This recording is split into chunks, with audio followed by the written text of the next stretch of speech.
Hey guys, Chris with Talking Through the Medias, and I'm gonna give a hopefully a very quick recap of Orange is the New Black season 4. I just wrapped it up. It premiered on Friday, June 17th, and it is now Saturday morning, and I've just knocked out the whole season.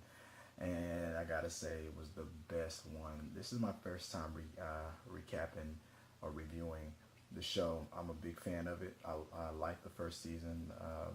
Second and third seasons were pretty good, but I gotta say, by far, this was the best, the strongest, the very well executed season. And I'm gonna go off on just let me start off one by one. First off, Piper, the star. I like the way that the season started off. Her thinking that she was some kind of a big time boss or some kind of a big shot after what happened in the last season, and then when people start to check her and let her know, remind her that she's not as tough as she thinks she is, and she was starting to really feel herself a little too much. Then she started to invoke a little back it turned into a big mess where it just got very racial, and she invokes the help of the white inmates, and it just turns into this white power problem. And um, it was pretty much between the that group and the Hispanic group, since there was an influx of new inmates that were brought to the prison. Now the minority has become the super majority, the Hispanic girls. And at first I thought there was going to be a problem with that, because at first it seemed like, and I called it right at the beginning. So you had the Puerto Ricans, the Dominicans, the Cubans, the Mexicans. They were all together, and they thought, hey, we're a group now. We're the Spanish speaking majority now. They can't mess with us. But then I thought, well, you know what? I don't think they're going to get along within themselves. And then it started to be a problem at first, but they didn't. They decided not to go deep into that. Um, oh man, it's too much happened. So dealing with that part of it, Maria, played by um, Jessica Pimento, um, had to check Piper, and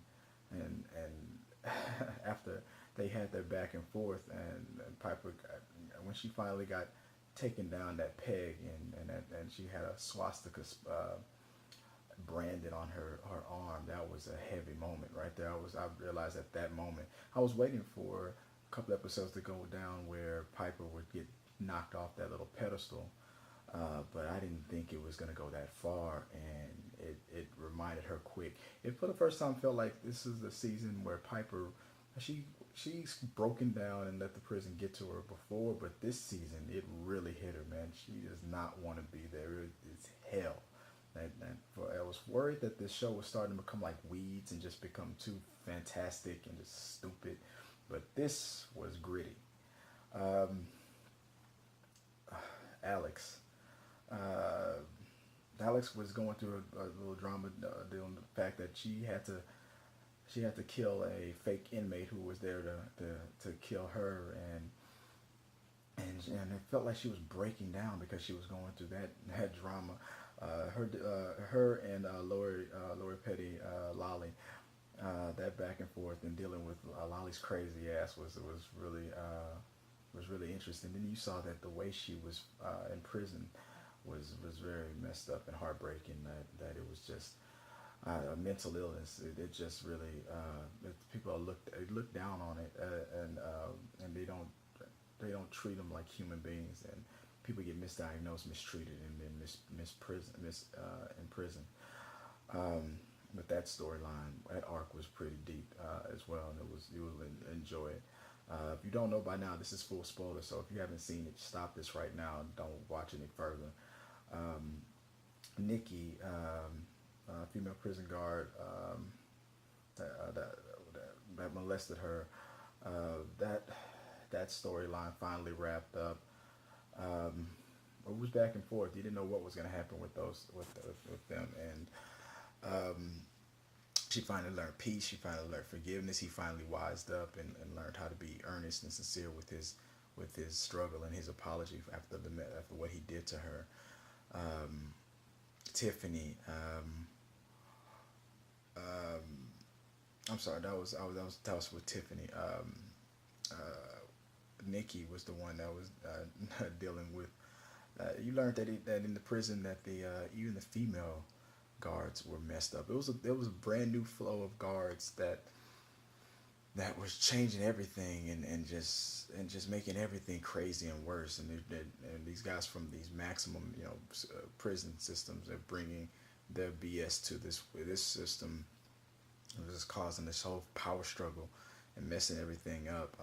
I'm sorry, I apologize, guys. I'm kind of out of it. Let me just move on. Sophie, I'm trying to read the rest of it. Sophie, she was rarely seen because she was still in isolation. But finally, at the end of the season, finally was able to get out. I'm thinking about no because I think the actress herself was getting as busy and whatnot. They kind of doubt a lot of the key characters down a little bit to make way for these new characters. I don't know how many more seasons there's going to be, um, but she finally got out of isolation, which was good thanks to Caputo, the warden, and that's a transition to him.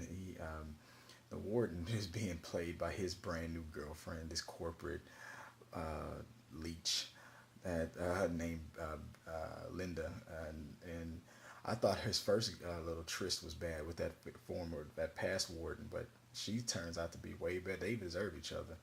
Um, the person Beth Dover as playing Linda, she's just a manipulator and turning the prison upside down. Woman has never even been in a prison before and been working for these things for years, and using sex to get her get a come up in the world, and it's like a known thing. She's a very bad character, and hopefully she'll get what she deserves in the coming season.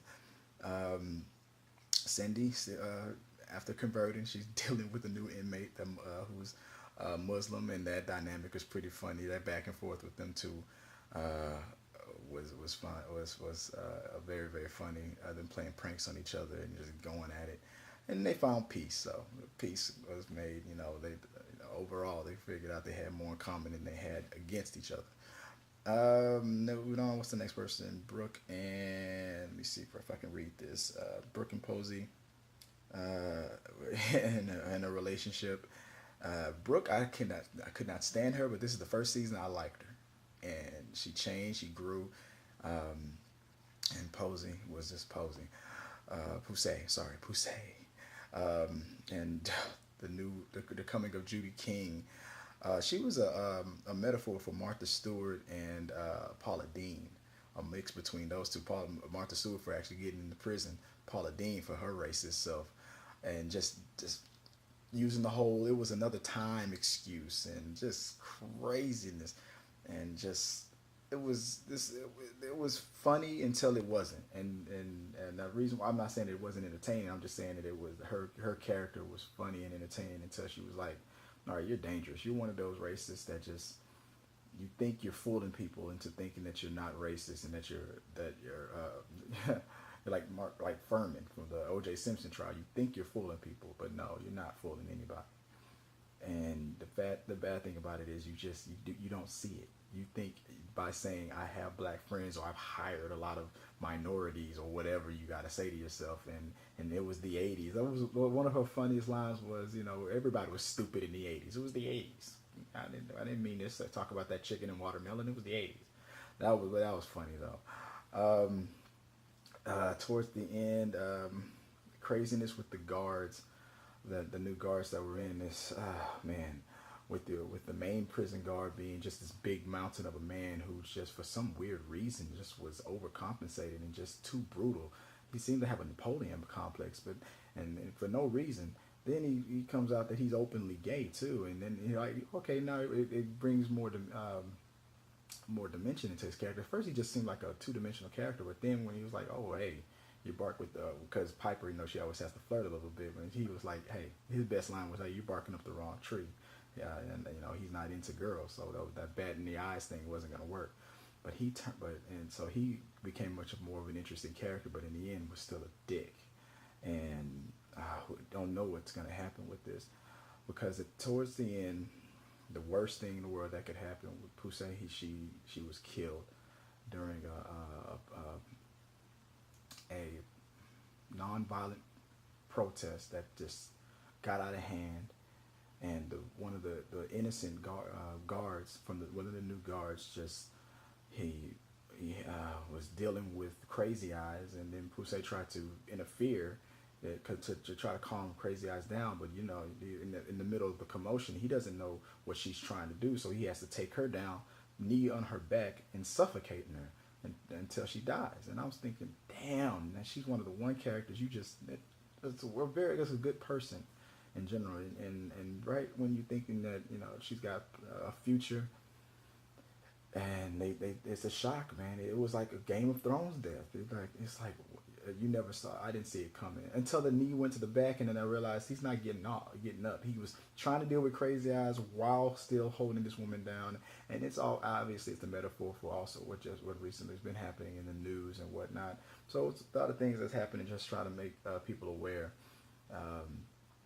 They got into the Black Lives Matter, and when you think that the race wars, the fights between themselves and everything is gonna get hit the fan towards the end, when at the end when you think Capullo's gonna do the right thing and he looks like he's gonna just tell the truth and not do the corporate thing, but no, in the end he covers for the guy, even though he is not 100. He didn't mean to kill her, but he still was negligent, and it was like, no, we don't care. We're gonna try to cover up for him.